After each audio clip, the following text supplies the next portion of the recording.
ఒకప్పుడు స్టేడియంలో ఆమె కన్నీళ్లు పెట్టుకుంటే దేశం మొత్తం ఆమెను చూసి బాధపడింది. అండ్ ఆమె నవ్వితే కుర్రాళ్ళ ఫోన్ స్టేటస్లు మారిపోయాయి. సోషల్ మీడియా ఆమెను ముద్దుగా నేషనల్ క్రష్ అని నెత్తిన ఎత్తుకుంది. కానీ ఇప్పుడు అదే దేశం, అదే మీడియా ఆమె టీంని ఇండియా నుంచి శాశ్వతంగా బ్యాన్ చేయాలని డిమాండ్ చేస్తుంది. మన ఇండియన్ ఆర్మీని, మన వీర జవాన్ల త్యాగాలను దారుణంగా ఎగతాళి చేసిన ఒక పాకిస్తాన్ ప్లేయర్కి కోట్ల రూపాయలు ఇచ్చి తమ గ్లోబల్ టీంలోకి తీసుకున్నారు.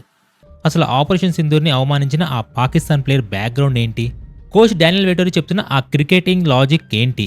ఈ మొత్తం స్టోరీని, ఈ కాంట్రవర్సీని కరెక్ట్గా అర్థం చేసుకోవాలంటే మనం ఎవరి పక్షం వహించకుండా ముందుగా ఎస్ఆర్హెచ్ మేనేజ్మెంట్ యొక్క బుర్ర ఎలా పనిచేస్తుందో, వాళ్ళ పిఆర్ అంటే పబ్లిక్ రిలేషన్స్ ఎలా ఉంటాయో డీకోడ్ చేయాలి. వీడియో మొత్తం చూశాక కామెంట్ చేయండి. సన్ రైజర్స్ హైదరాబాద్ టీంకి ఓనర్స్ ఎవరంటే సన్ టీవీ నెట్వర్క్ చెందిన మారన్ ఫ్యామిలీ. వాళ్ళ సొంత బ్యానర్ అయిన సన్ పిక్చర్స్దే రజనీకాంత్ సినిమా కూడా. సో వాళ్ళ దగ్గర ఆ పాటల మ్యూజిక్ రైట్స్ ఉన్నాయి. ఇంకేముంది, వెంటనే కోర్టులో కేసు పడేశారు. సిఎస్కే వాళ్ళు తమ పర్మిషన్ లేకుండా రజనీకాంత్ పాటలు ప్రమోషన్స్ కోసం, ధోని ఎంట్రీ కోసం గ్రౌండ్లో వాడుకుంటున్నారని, ఇది పక్కా కాపీరైట్ వైలేషన్ అని వాదించారు.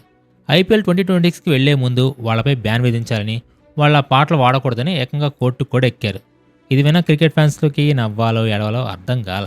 ఒక ఇండియన్ లెజెండ్ అయిన ధోని మీద తోటి ఇండియన్ ఫ్రాంచైజీ అయిన చెన్నై మీద అంత కసి, అంత అహంకారం చూపించిన ఈ మేనేజ్మెంట్ మన దేశం దాటి ఇంగ్లాండ్ వెళ్ళేసరికి వాళ్ళ బుర్ర పనితీరు మొత్తం మారిపోయిందని చెప్పాలి. ఇండియాలో ఉన్నప్పుడు వీళ్ళకి కాపీ రైట్స్, లీగల్ రూల్స్ అన్నీ గుర్తు వస్తాయి. కానీ బయట దేశంలో మాత్రం మన దేశాన్ని బూతులు తిట్టిన వాడికి కార్పెట్ వేసి మరి స్వాగతం పలుకుతారు. అదే సన్ రైజర్స్ చేసిన అతిపెద్ద మిస్టేక్. క్రికెట్ అనేది ఇప్పుడు కేవలం ఒక దేశానికి పరిమితం కాలేదు. ఐపీఎల్ ఓనర్స్ ఇప్పుడు గ్లోబల్గా టీమ్స్ను కొంటున్నారు. సౌత్ ఆఫ్రికాలో SA20, UAEలో ILT20, అమెరికాలో MLC, ఇలా ఎక్కడ క్రికెట్ లీగ్ జరిగినా వాళ్ళు ఇప్పుడు మల్టీనేషనల్ కార్పొరేషన్స్గా మారిపోయారు. అండ్ రీసెంట్గా ఇంగ్లాండ్లో జరిగే ది 100 టోర్నమెంట్లో కూడా మన వాళ్ళు ఎంటర్ అయ్యారు.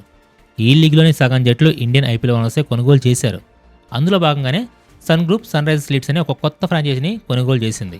ఇక్కడ మనం ఒక సీక్రెట్ రూల్ గురించి మాట్లాడుకోవాలి. 2008 ముంబై అటాక్స్ తర్వాత ఇండియా ఇంకా పాకిస్తాన్ మధ్య పొలిటికల్ రిలేషన్స్ చాలా ఎలా ఉన్నాయో మనందరికీ తెలుసు.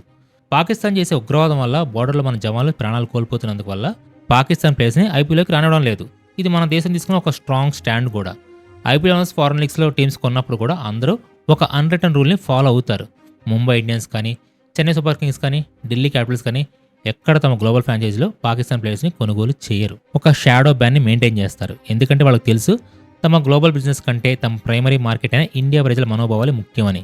కానీ ఇంగ్లాండ్లో ఆక్షన్కి ముందు ఇంగ్లాండ్ క్రికెట్ బోర్డు ఒక క్లియర్ వార్నింగ్ ఇచ్చింది. యూకే యాంటీ డిస్క్రిమినేషన్ లాస్ ప్రకారం కేవలం వాళ్ళ నేషనాలిటీని బట్టి ప్లేయర్ని మీరు పక్కన పెట్టకూడదని ఫ్రాంచైజీలకు చెప్పింది.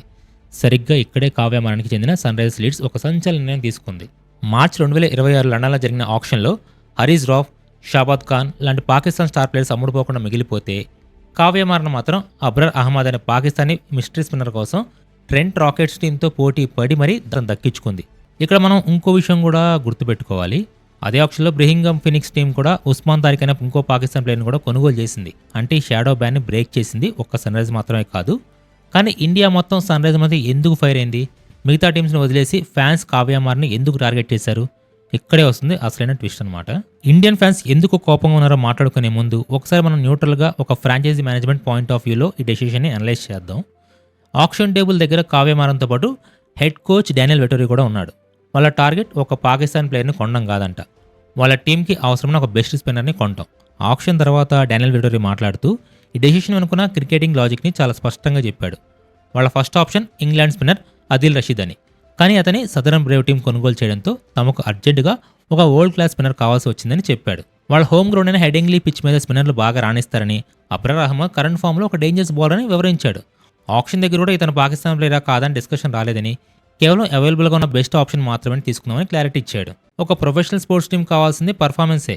ఆ రకంగా చూసుకుంటే అబ్రార్ అహ్మద్ని కొనడం ప్యూర్ మెరిట్ బేస్డ్ డెసిషనే. బిజినెస్ ఎప్పుడు కూడా ఎమోషన్స్ మీద నడవదు, లాభ నష్టాల మీద నడుస్తుంది.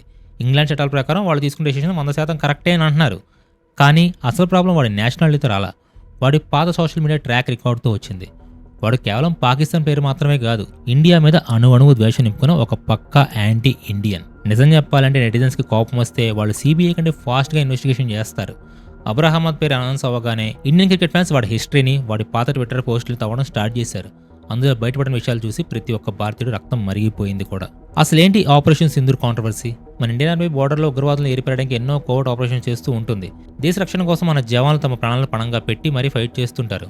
గతంలో వింగ్ కమాండర్ అభినందన్ వర్ధమాన్ పాకిస్తాన్కి చిక్కినప్పుడు వాళ్ళు రిలీజ్ చేసిన టీ ఈజ్ ఫెంటాస్టిక్ అనే వీడియో ఎంత వైరల్ అయిందో మనందరికీ తెలుసు. దాన్ని అడ్డం పెట్టుకుని కొంతమంది పాకిస్తాన్లో ఇండియన్ ఆర్మీని ఎగతాళి చేయడం కూడా స్టార్ట్ చేశారు. ఆ ట్రోల్ చేసిన గ్యాంగ్లో ఈ అబ్రార్ అహ్మద్ గాడు కూడా ఒకడు. వాడు తన అఫీషియల్ అకౌంట్ నుంచి మన ఆపరేషన్ సింధుని అవమానిస్తూ having the last cup of fantastic evening tea before Ramzan begins అంటూ మన డిఫెన్స్ ఫోర్స్ని మాక్ చేస్తూ పోస్టులు పెట్టాడు. ఒక దేశ సైన్యం మీద, వేరే జవాన్ల త్యాగాల మీద విషం కక్కాడు. వాడి దృష్టిలో ఇండియా ఒక శత్రు దేశం. సో ఇప్పుడు మళ్ళీ మనం సన్ రైజర్ దగ్గరికి వద్దాం. మన ఆర్మీని ఎగతాళి చేసి మన దేశాన్ని అవమానించిన ఒక పక్కా పాకిస్తాన్కి మన ఇండియాలో పుట్టి ఇండియాలో డబ్బులు సంపాదించుకుంటే ఒక ఫ్రాంచైజీ కోట్లు పోసి కొనుక్కుంటుందా? దీన్ని బిజినెస్ అంటారా లేక నేషనల్ డిస్గ్రేస్ అంటారా? సన్ రైజర్స్ టీమ్ మేనేజ్మెంట్కి స్కౌట్స్ ఉంటారు కదా, ఒక ప్లేయర్ని కొనే ముందు వాడు బ్యాక్గ్రౌండ్ వెరిఫికేషన్ చెక్ చేసే కనీస బాధ్యత కూడా లేదంటారా?